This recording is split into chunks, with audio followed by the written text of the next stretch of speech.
Assalamualaikum warahmatullahi wabarakatuh dan salam sejahtera kepada seluruh rakyat Malaysia yang dikasihi sekalian. Hari ini adalah hari ke-276 PKP dan hari ke-192 PKPP. Seperti biasa, saya akan mulakan dengan tindakan Task Force Operasi Pematuhan. Semalam sebanyak 2,916 pasukan Task Force Operasi Pematuhan PDRM yang terdiri daripada 13,275 anggota telah melakukan 49,599 pemeriksaan bagi memantau dan menguatkuasakan pematuhan SOP PKPP di seluruh negara. Semalam, PDRM telah menahan seramai 170 individu di atas kesalahan engkar arahan SOP dan kesemuanya telah dikompang. Kesalahannya hampir samalah, ya, seperti tidak memakai pelitup muka dan lain-lain lagi. Mengenai kawalan sempadan negara, bagi memastikan sempadan negara tidak dibolosi oleh parti bagi mengawal jenayah rentas sempadan dan juga mengawasi penularan COVID-19 ini.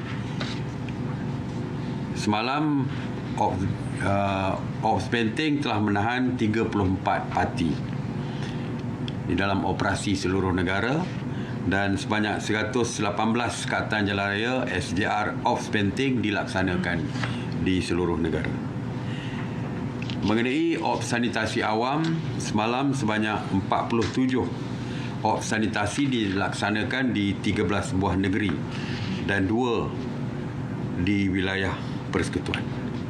Mengenai kuarantin wajib, secara kumulatif sejak 24 Julai 2020 hingga 17 Disember, seramai 88,130 individu telah pulang ke tanah air melalui pintu masuk sempadan antarabangsa. Semalam seramai 684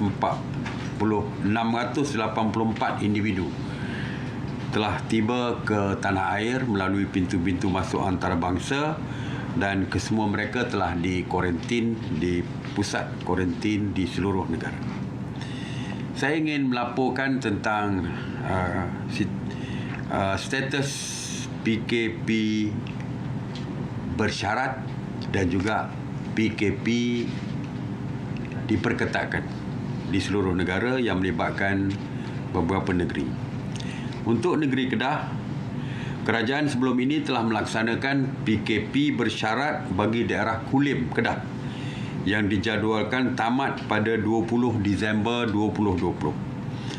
Sehingga kini KKM mendapati 3 mukim yang melaporkan banyak kes di daerah Kulim, iaitu Mukim Kulim, Mukim Lunas dan Mukim Sungai Seluang telah menunjukkan pengurangan kes yang ketara. Atas nasihat dan penilaian risiko KKM, kerajaan bersetuju untuk menamatkan PKPB daerah Kulim pada 20 Disember 2020 seperti yang dijadualkan. Dan juga penamatan PKP diperketatkan di taman-taman perumahan dalam Mukim Seluang. Kerajaan telah melaksanakan PKP diperketatkan di taman-taman perumahan dalam Mukim Seluang yang dijadualkan tamat pada 24 Disember 2020. Sehingga kini KKM telah membuat 2,282 saringan dan merekodkan 84 kes positif COVID-19. Walau bagaimanapun, semua penduduk telah disaring dan menunjukkan tren kes adalah menurun. Atas nasihat dan penilaian risiko KKM, kerajaan telah bersetuju menamatkan PKP diperketatkan di taman-taman perumahan awam Mukim Sungai Seluang pada 20 Disember, iaitu lebih awal daripada tarikh asal, dan taman-taman yang terlibat yang ditamatkan PKPD adalah Taman Bayam, Taman Bayam Indah, Taman Kangkung 1 dan 2, Taman Halia, Taman Cekur Manis, Taman Kobis serta Taman Seri Limau. Taman Sawi telah pun ditamatkan. Jadi kesemua taman-taman ini ditamatkan PKPD pada 20 Disember. Okey, lebih awal daripada tarikh yang sepatutnya. Mengenai Pulau Pinang, kerajaan sebelum ini melaksanakan PKP bersyarat di Mukim 12 Barat Daya dan Mukim 13 Timur Laut yang dijadualkan tamat pada 20 Disember 2020. Sehingga 17 Disember, KKM mendapati masih terdapat peningkatan kes harian di Mukim 12 dengan 220 kes aktif direkodkan dalam tempoh 14 hari terakhir. Begitu juga dengan Mukim 13 yang menunjukkan peningkatan kes yang ketara di kawasan terbabit. Di atas nasihat dan penilaian risiko KKM, kerajaan bersetuju agar PKP bersyarat di Mukim 12 Barat Daya dan Mukim 13 Timur Laut dilanjutkan lagi sehingga 31 Disember 2020. Kerajaan juga sebelum ini telah melaksanakan Perintah Kawalan Pergerakan PKPD diperketatkan di flat di persiaran paya terhubung Relau Mukim 13 Timur Laut Pulau Pinang yang dijadualkan tamat pada 20 Disember 2020. Sehingga 16 Disember, sebanyak 2,760 penghuni telah disaring dan 69 didapati positif COVID-19. Walau bagaimanapun masih terdapat blok yang belum mencapai 40% jumlah saringan dan memerlukan lebih masa untuk meneruskan proses saringan tersebut. Oleh itu, mesyuarat bersetuju untuk melanjutkan PKPD persiaran paya terhubung Relau Mukim 13 Timur Laut sehingga 31 Disember 2020. Kerajaan sebelum ini juga telah melaksanakan Perintah Kawalan Pergerakan diperketatkan PKPD di flat Desa Bistari Blok A dan B Batu Uban Mukim 13 Timur Laut Pulau Pinang yang dijadualkan tamat pada 20 Disember 2020. KKM telah melaksanakan sebanyak 1,079 saringan dan merekodkan 34 kes positif COVID-19 di lokaliti ini. Walau bagaimanapun, masih terdapat sampel saringan kedua yang belum mendapat keputusan. Oleh itu, kerajaan bersetuju untuk melanjutkan lagi PKPD di flat Desa Bistari Blok A dan B Batu Uban Mukim 13 Timur Laut Pulau Pinang sehingga 31 Disember 2020. Mengenai negeri Perak, kerajaan sebelum ini telah menamatkan pelaksanaan PKPB bagi seluruh negeri Perak kecuali bagi kawasan Ipoh dan Cemor di Mukim Hulu Kinta dan Mukim Cangkat Jong yang dilanjutkan sehingga 20 Disember. Sehingga kini KKM mengesahkan baki kes aktif di Ipoh dan Cemor ini masih tinggi dan menunjukkan trend peningkatan. Walau bagaimanapun di Mukim Cangkat Jong, KKM mengesahkan kebanyakan kes adalah daripada depo tahanan imigresen Langkap dan kesemua saringan kontak rapat dalam kalangan kaki tangan adalah negatif. Atas nasihat dan penilaian risiko KKM, kerajaan bersetuju untuk melanjutkan PKPB di kawasan Ipoh dan Cemor di Mukim Hulu Kinta daripada 21 hingga 21 Disember hingga 31 Disember dan menamatkan PKPB Mukim Cangkat Jong pada 20 Disember ini seperti yang dijadualkan. Kerajaan juga sebelum ini telah melaksanakan PKPD di Asrama Pekerja Kilang Yamaha bermula 15 hingga 21 Disember. Sehingga kini KKM mengesahkan kesemua keputusan saringan yang telah dilaksanakan telah diterima dan kes positif terakhir dikesan pada 10 Disember 2020. Atas nasihat KKM, kerajaan bersetuju untuk menamatkan PKPD di Asrama Pekerja Kilang Yamaha pada 20 Disember lebih awal daripada yang dijadualkan. Kerajaan juga sebelum ini telah melaksanakan PKPD di Depo Tahanan Imigresen Langkap dan Kuartus Daerah Hilir Perak mulai 6 Disember hingga 19 Disember. Sehingga kini kerajaan telah melaksanakan 1091 ujian saringan dan sebanyak 466 kes positif COVID-19 telah direkodkan di depo tahanan ini.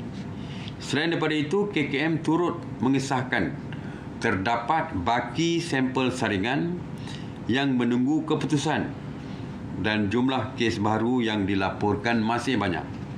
Oleh itu, kerajaan bersetuju untuk melanjutkan PKPD di Depo Tahanan Imigresen Langkap dan Kuartus Daerah Hilir Perak mulai 20 hingga 31 Disember 2020. Mengenai negeri Kelantan, kerajaan sebelum ini telah melaksanakan PKPB bagi Mukim Kuala Krian, Kubang Krian dan Mukim Kusial Daerah Penggawa yang dijadualkan tamat pada 20 Disember 2020. Sehingga 16 Disember 2020, KKM mendapati terdapat penurunan kes bagi kedua-dua mukim ini dan hanya satu kes aktif direkodkan di Mukim Kubang Krian dan tiada lagi kes aktif di Mukim Kusial. Atas nasihat dan penilaian risiko oleh KKM, kerajaan bersetuju untuk menamatkan PKPB di Mukim Kubang Krian dan Mukim Kusial pada 20 Disember seperti yang dijadualkan. Kerajaan sebelum ini telah melaksanakan PKPD di Madrasah Adiniyah Al-Falahiyah di Kampung Huma, Bukit Awang, Pasir Putih yang dijadualkan tamat pada 20 Disember. KKM memaklumkan bahawa semua keputusan saringan kedua yang dijalankan di aktiviti ini telah diperolehi. Kes positif terakhir direkodkan hanya pada 10 Disember dan tiada lagi kes positif baru. Oleh itu, kerajaan bersetuju untuk menamatkan PKPD Madrasah Adiniyah Al-Falahiyah Kampung Dalam Huma, Mukim Awang, Bukit Awang, Pasir Putih pada 20 Disember seperti yang dijadualkan. Jadi tiada lagi PKP B di Kelantan ini. Yang lain sudah pun dijadikan PKPP. Bagi negeri Selangor secara kumulatif sehingga 17 Disember 2020, sebanyak 22,931 kes positif telah direkodkan di seluruh negeri Selangor. Berdasarkan penilaian risiko, KKM mengesahkan terdapat peningkatan ketara kes COVID positif di 19 daerah perindustrian di Selangor, iaitu Kelang, Hulu Langat, Petaling, Gombak, Kuala Langat dan Sepang berikutan saringan pekerja sektor perkilangan dan tapak binaan. KKM turut mengesahkan bahawa bilangan kes COVID-19 di kalangan warga negara juga semakin meningkat. Atas nasihat KKM, kerajaan bersetuju untuk melanjutkan PKP bersyarat di seluruh negeri Selangor mulai 21 hingga 31 Disember 2020 kecuali di Sabak Bernam, Hulu Selangor dan Kuala Selangor yang dikenakan PKPP pemulihan. Mengenai Kuala Lumpur, secara kumulatif sehingga 17 Disember, sebanyak 9,426 kes positif telah direkodkan di wilayah Persekutuan Kuala Lumpur.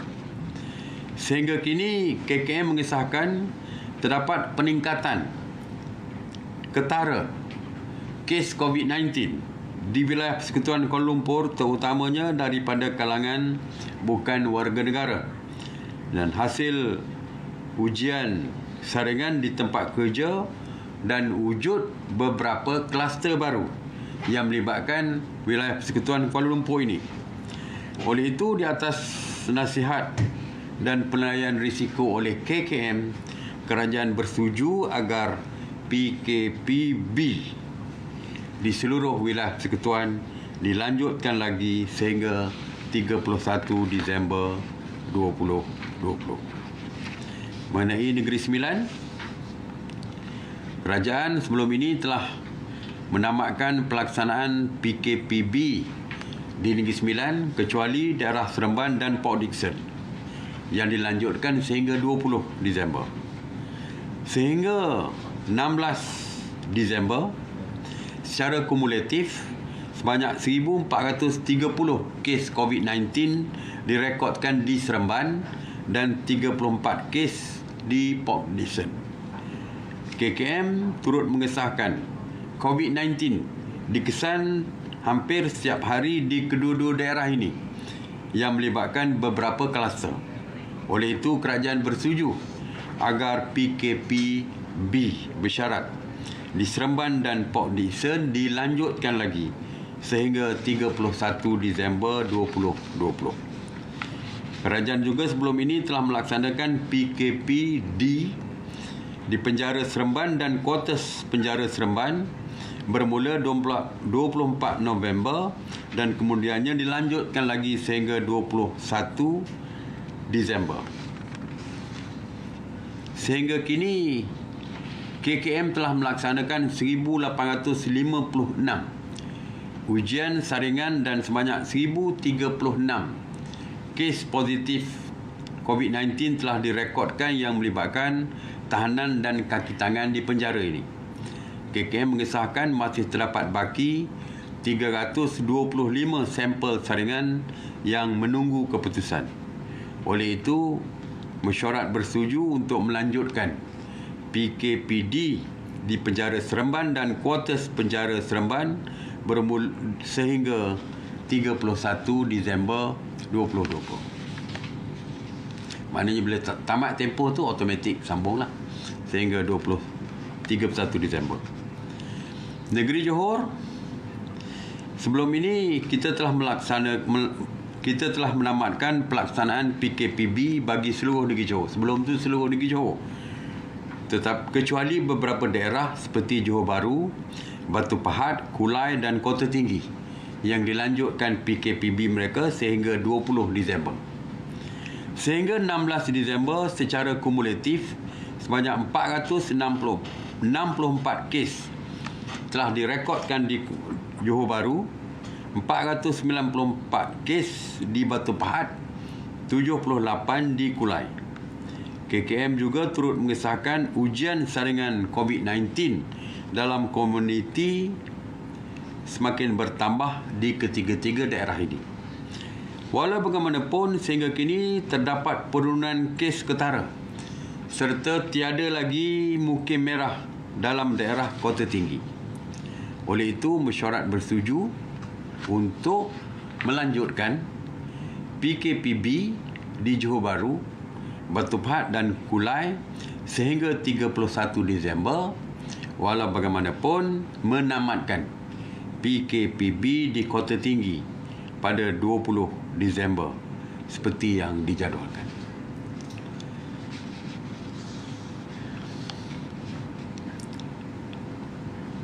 Kajian hari ini juga menerima cadangan daripada KKM berhubung situasi semasa peningkatan kes COVID-19 di penjara Keluang dan kuartus penjara Keluang.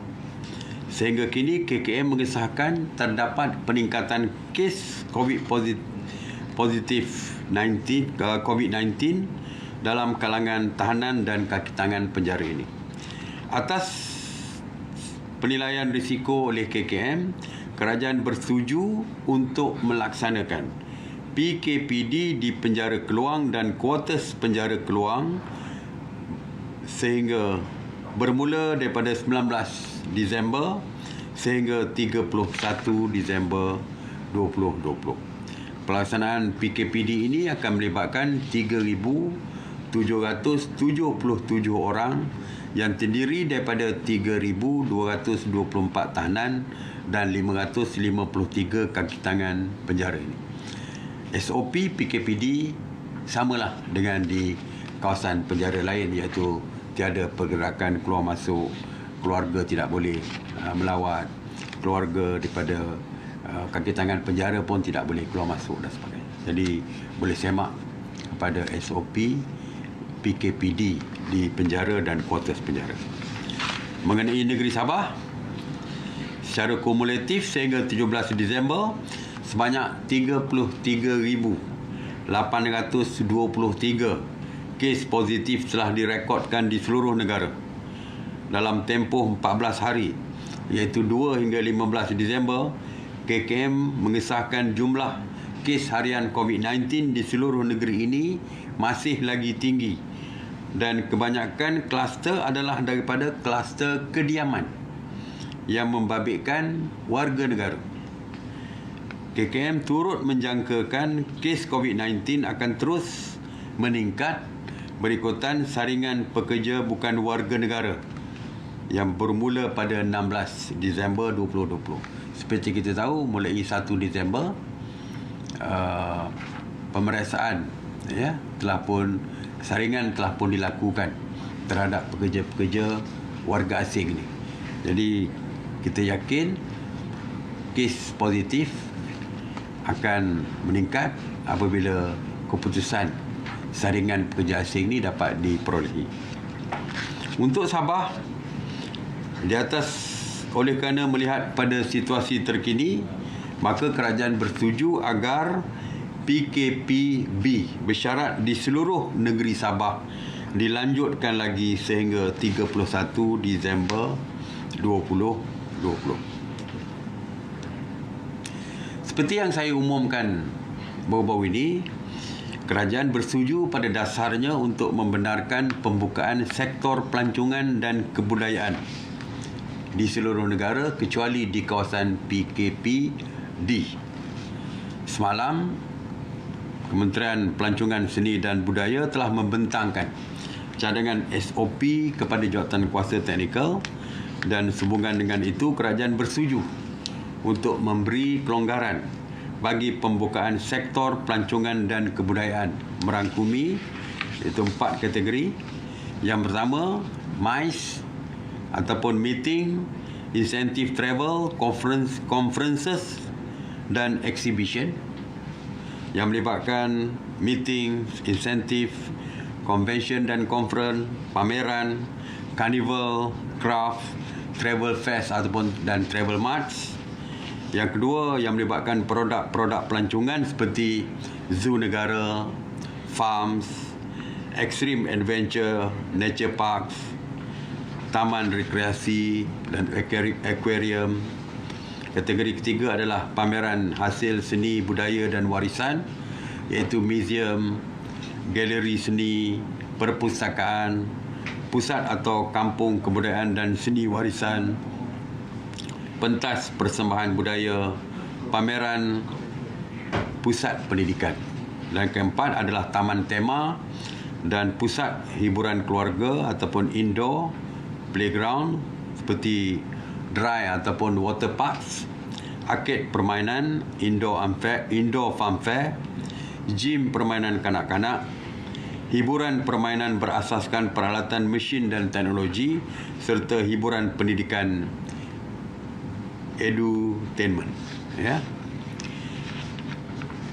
Bagaimanapun dari segi SOP-nya adalah detail setiap daripada 4 kategori tadi dan boleh dirujuk kepada laman sesawang MOTAC atau Kementerian Pelancongan. Cuma yang saya nak maklumkan, walaupun kita ada membuka 4 kategori tadi, dari segi jumlah pengunjung ataupun kehadiran adalah 50% daripada keluasan ataupun jumlah pengunjung sebenar yang boleh memasuki kawasan-kawasan yang disebutkan tadi. Bagi perkara yang melibatkan persembahan pentas, ianya dibenarkan tetapi tanpa penonton. Boleh. Persembahan budaya tanpa penonton. Kelonggaran dan pembukaan sektor pelancongan dan kebudayaan ini akan berkuat kuasa mulai besok 19 Disember. Ya. Sebenarnya setiap tempat yang dibuka ini mempunyai SOP sendiri. Misalnya sebagai tempat yang saya sebut tadi, permainan kanak-kanak tadi. Setiap kali permainan itu disentuh, sanitasi perlu dilakukan. Dan untuk memasuki setiap kawasan tu mesti dengan SOP-nya yang lengkap, seperti memakai pelitup muka, pengambilan suhu sebelum masuk, merekodkan melalui MySejahtera ataupun manual, dan semualah SOP lain, penjarakan sosial dan sebagainya. Jadi semuanya mempunyai SOP yang telah pun disediakan dengan lengkap, dan seperti saya kata, bolehlah rujuk kepada laman sesawang MOTAC dan juga MKN.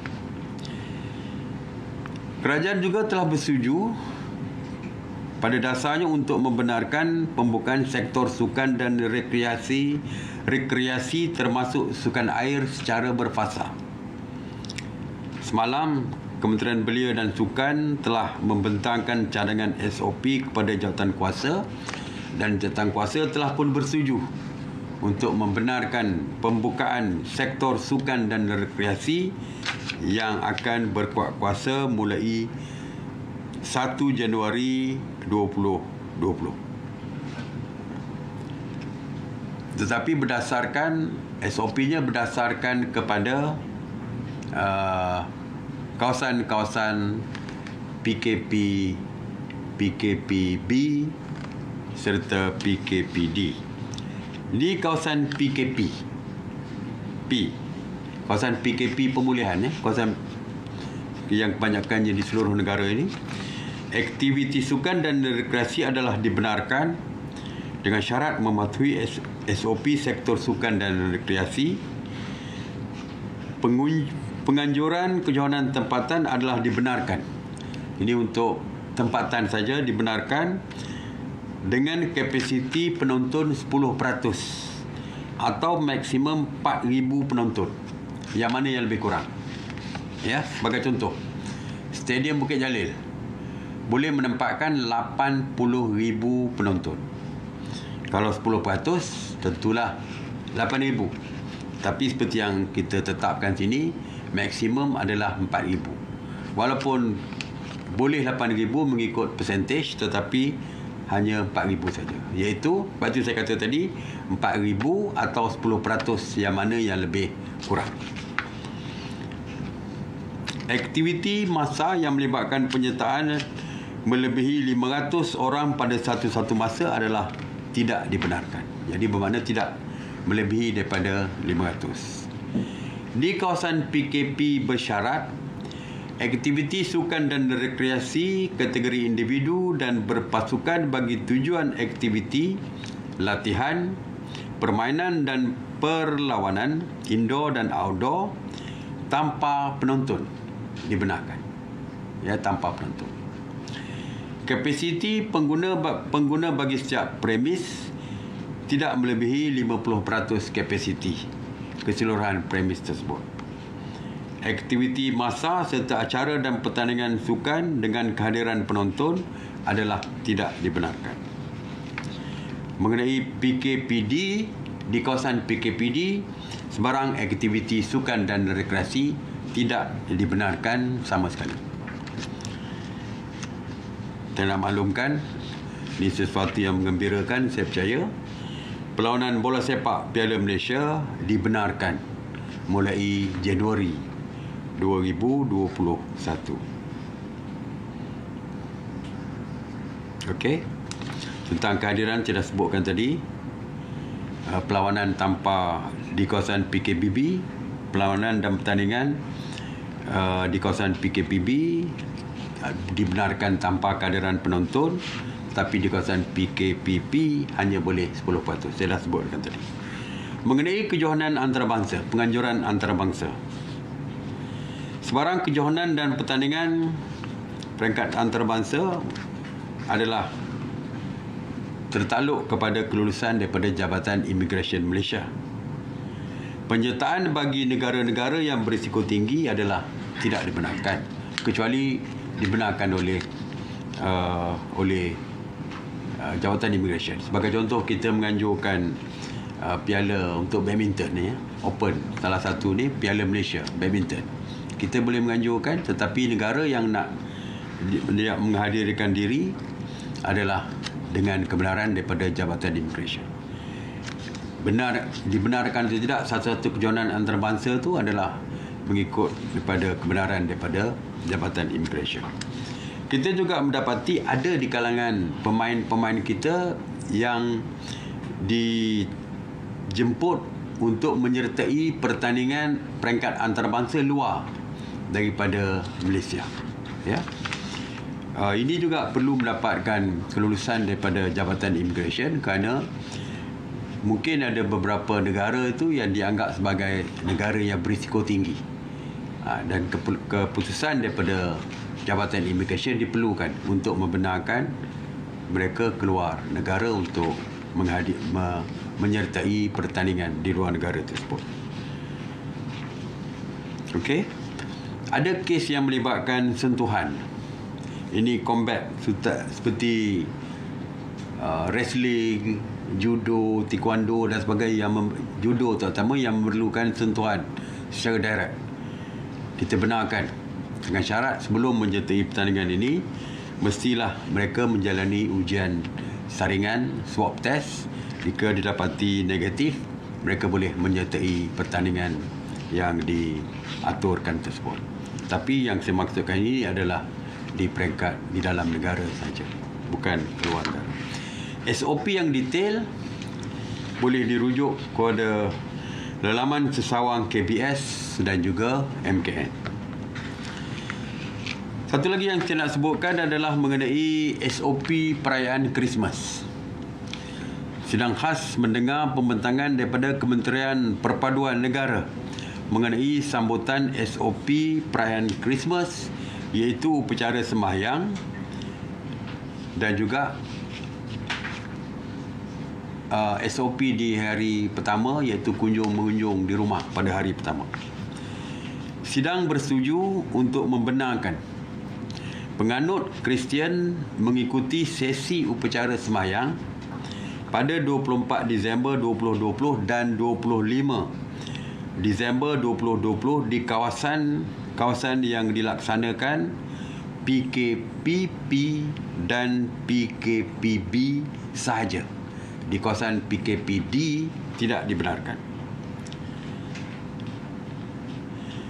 Sambutan untuk mengunjung dibenarkan pada 25 pada hari Krismas sahaja. Ya. Hari pertama lah, macam kita hari raya puasa hari pertama. Walaupun rumah terbuka yang melibatkan orang ramai, aktiviti caroling dari rumah ke rumah di kawasan, ke semua kawasan adalah tidak dibenarkan. Sama ada PKPP ke PKPB, kunjung rumah terbuka kita tidak membenarkan. SOP di rumah ibadat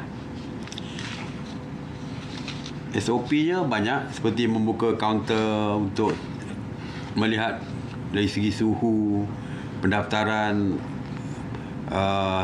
secara QR code dan aplikasi dan lain-lain lagi boleh dirujuk kepada laman sesawang MKN. Jadi upacara sembahyang di minor basilika, katedral, gereja dan chapel semuanya mesti mematuhi SOP yang dikeluarkan. Saya nak sebut sikit tentang SOP di rumah ibadat, di PKPP dan PKPB sahaja. Pada 24 Disember, upacara sembahyang perlu diadakan bermula pada jam 5 petang sehingga 9.30 malam sahaja. Dengan pembahagian 2 kali sesi, iaitu satu sesi 1 jam setengah dan diselangi dengan operasi sanitasi selama 45 minit. Sebagai contoh, pukul 5 misalnya, sehingga 6.30 sesi pertama sembahyang, 6.30 hingga 7 suku sanitasi, dan 7.15 hingga 8.45 sembahyang, dan 8.45 hingga 9.30 sanitasi. Jadi manakala pada 25 hari bulan, upacara sembahyang mereka dibenarkan bermula 7 pagi hingga 1.45 petang dengan pembahagian 3 sesi saja. Seperti tadi juga 1 jam setengah untuk sesi ibadat mereka dan 40 minit untuk sanitasi. Mengenai lawatan ke rumah di kawasan PKPB dan PKPP, sama saja bagi sambutan perayaan di hari pertama di rumah kediaman landed bertanah hanya di kalangan keluarga terdekat dan tidak melebihi 20 orang pada satu-satu masa, manakala bagi rumah kediaman serata dengan keluasan kurang dari 1,500 kaki persegi tidak melebihi 10 orang, dan bagi keluasan 2,500 ke atas, 2,500 kaki persegi ke atas tidak melebihi 15 orang pada satu-satu masa. Semua ahli keluarga yang terlibat di dalam kunjung-mengunjung ini perlu patuh pada SOP seperti memakai pelitup muka, penjarakan sosial dan sebagainya. Bagi aktiviti kediaman, aktiviti perniagaan hanya di premis yang dibenarkan oleh PBT saja. Okey, walaupun mereka digalakkan untuk aktiviti jualan secara talian. Di kawasan PKPD tidak dibenarkan sama sekali, tidak dibenarkan untuk ibadat sembahyang dan sebagainya. Di gereja-gereja tidak dibenarkan. Tetapi untuk kunjung-mengunjung juga tidak dibenarkan. Tetapi perayaan boleh disambut bersama dengan keluarga di dalam rumah yang sama. Ini dibenarkan.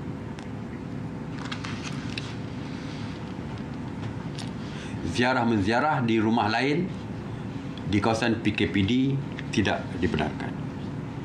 Okey. Bagi memantau aktiviti ibadat ataupun sembahyang di gereja, ianya perlu dipantau oleh pihak berkuasa sama ada PDRM, rela ataupun PBT.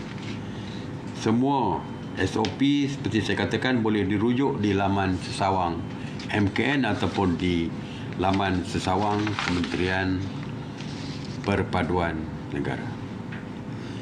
Tuan-tuan dan puan-puan, sebagaimana norma baru yang mesti terus diterapkan.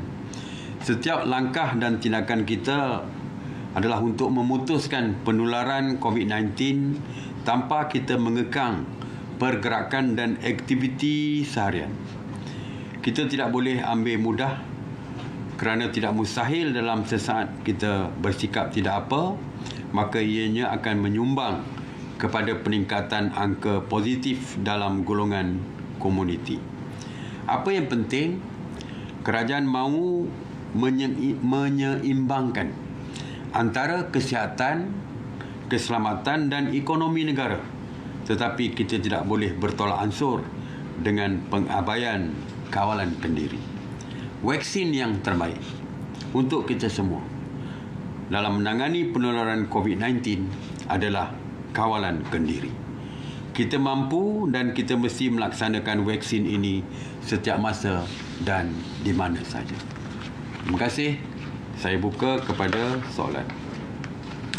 Tok Sri Mohan daripada RTM. Soalan saya berkenaan dengan isu rakyat Sabah dan Sarawak yang bekerja di Semenanjung apabila mereka terpaksa mengeluarkan belanja untuk swab test 3 hari sebelum penerbangan balik. Malangnya syarikat penerbangan sesuka hati tanpa notis awal membatalkan atau menangguhkan penerbangan, sedangkan result ujian swab hanya sah untuk 3 hari sahaja. Ini menimbulkan isu kos kepada mereka. Apakah penyelesaian kerajaan terhadap masalah ini dan apakah syarikat penerbangan boleh dikenakan tindakan? Okey, sebenarnya saya kira adalah tidak wajar kalau perkara ini berlaku sebab ianya akan meningkatkan kos kepada rakyat kita yang ingin pulang ke Sarawak ataupun daripada ke Sabah ataupun sebaliknya. Mereka perlu test 3 hari sepatut mereka terbang, tiba-tiba tangguhkan hari keempat atau kelima. Mana mereka mungkin mesti membuat swab test kali kedua. Jadi saya juga dimaklumkan perkara ini. Jadi saya akan meminta pihak MKN untuk berbincang dengan syarikat penerbangan supaya perkara ini dapat diselesaikan. Jadi saya harap dalam waktu terdekat MKM akan berbincang dengan syarikat penerbangan ini untuk menyelesaikan isu ini. Okey. Datuk, soalan kedua. Wujudnya kekeliruan antara face shield dan juga face mask. Apakah kompaun akan dikenakan sekiranya individu hanya memakai face shield di tempat sesak? Sebab mengikut garis panduan KKM, jika seseorang memakai face shield, dia masih perlu memakai face mask. Kalau diwartakan bahawa setiap individu perlu memakai face mask di tempat awam, terutamanya yang kawasan bersesak seperti yang saya sebutkan, mereka perlu memakai face mask. Dan saya percaya setakat ini KKM belum lagi membenarkan face shield menggantikan face mask, kecuali pengecualian kita adalah kepada anak-anak ataupun pelajar-pelajar sekolah.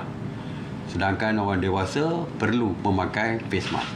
Sebab tu kita lihat ada yang memakai face shield dan face mask di dalamnya. Kerana face mask masih lagi wajib. Jadi kalau itulah keadaannya, maka pihak berkuasa boleh mengambil tindakan kepada mereka yang hanya memakai face shield tanpa face mask. Okey. Datuk Seri Nohayati dari Bernama. Soalan saya mengenai program di kaca televisyen yang mana program hiburan yang dikatakan tidak mematuhi SOP penjarakan fizikal, bukan sahaja semasa persembahan, malah di belakang tabir. Okey. Tidak ada siapa pun boleh terlepas daripada tindakan kalau mereka melanggar undang-undang, SOP yang ditetapkan. Kalau berlaku, tak kira lah. Kalau program hiburan sekalipun, jika berlaku pelanggaran SOP seperti yang disebutkan, mereka boleh diambil tindakan. Jadi pihak berkuasa lah yang berhak untuk mengambil tindakan kepada mereka, seperti PDRM misalnya. Sebab setiap kali rancangan hiburan yang dibenarkan, ada pihak PDRM bersama dengan rela di dalam kawasan tersebut. Jadi sepatutnya tindakan telah pun diambil kepada mereka. Ya. Okey, kerana tindakan boleh diambil. Alright. Terima kasih. Assalamualaikum warahmatullahi wabarakatuh.